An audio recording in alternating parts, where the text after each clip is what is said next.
it is you're drinking. And I have my next little segment here we're going to talk about. I have an article here I want to read it. So we're going to talk about Cam Akers here. We are going to talk about Cam Akers.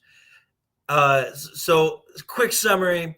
They had their weird, awkward drama, personal issue that involved him getting benched. We don't know that much about it because the Rams are a professional organization that knows how to manage, player conflict and a good PR team in terms of, stuff that happens in the locker room.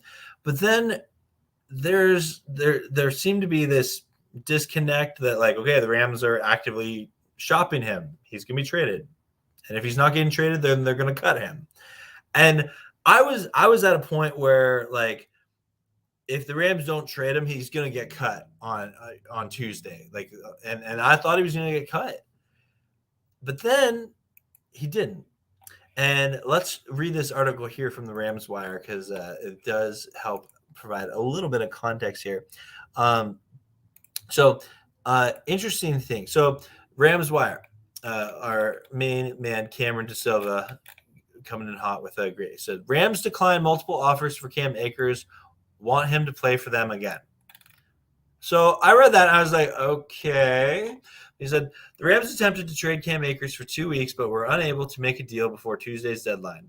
It wasn't that no one was interested. However, the Rams just didn't get a good enough offer for them to give up the former second-round pick. According to Tom Parcello of the NFL Network, the Rams turned down multiple offers for Akers. They're working with his agent now in hopes that Akers will play for them again this season. And then Akers, on the other hand, is hoping for a fair resolution to the situation after the Rams opted not to trade him before the deadline. He doesn't believe playing for the team again this season is in his best interest, suggesting he wants to move on and get a fresh start. Throughout the entire process, Sean McVay has said he wouldn't rule out Akers returning and playing for the Rams again, but the two sides appear to be don't appear to be seen eye to eye. That's the end of the article there by Cameron DeSilva.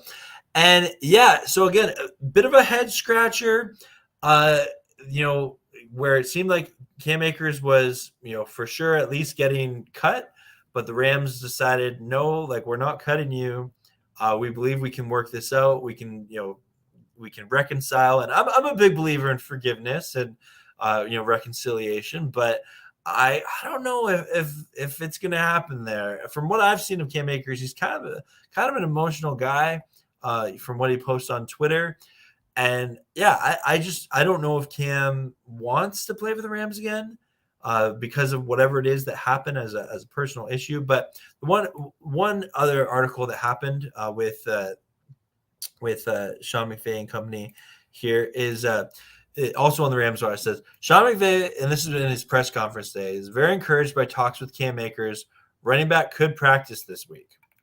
So this is kind of like a new development again with Cameron DeSilva. It says, I won't read the whole thing, but Cam Akers hasn't played with the Rams the last 2 games as the team tried to trade him before Tuesday's deadline. After being unable to move the disgruntled running back, his future in Los Angeles remains uncertain. Sean McVay provided kind of somewhat of an update, saying he's been very encouraged with the dialogue he's had with Akers and his agent. And I can't mention his agent's name because I'm really bad at that. McVay and Akers also spoke Wednesday morning and had a good conversation where the running back told McVay he wants to be part of the Rams. So again, it's that development here. And so with the Cam situation, we talked about a couple of different options. He said, want to give him an opportunity to weigh that with his family and with his representation. And then we'll circle back later this afternoon and see what the next move is. Whether that's continuing to move forward with the Rams or if you explore giving him the opportunity to be able to see what it looks like with another team. The first option is let's try to exhaust all measures as it relates to the Rams.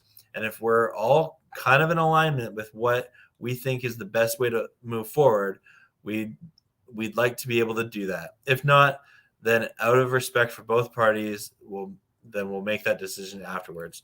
So again, like, and kind of the article goes on to talk about how like this doesn't mean for sure Akers is coming back, but like it at least points us in a direction that that's maybe going to happen. But I will say this seems like it's being handled professionally.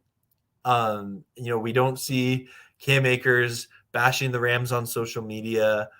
We don't see any of the Rams locker rooms speaking out against Cam or anything like that.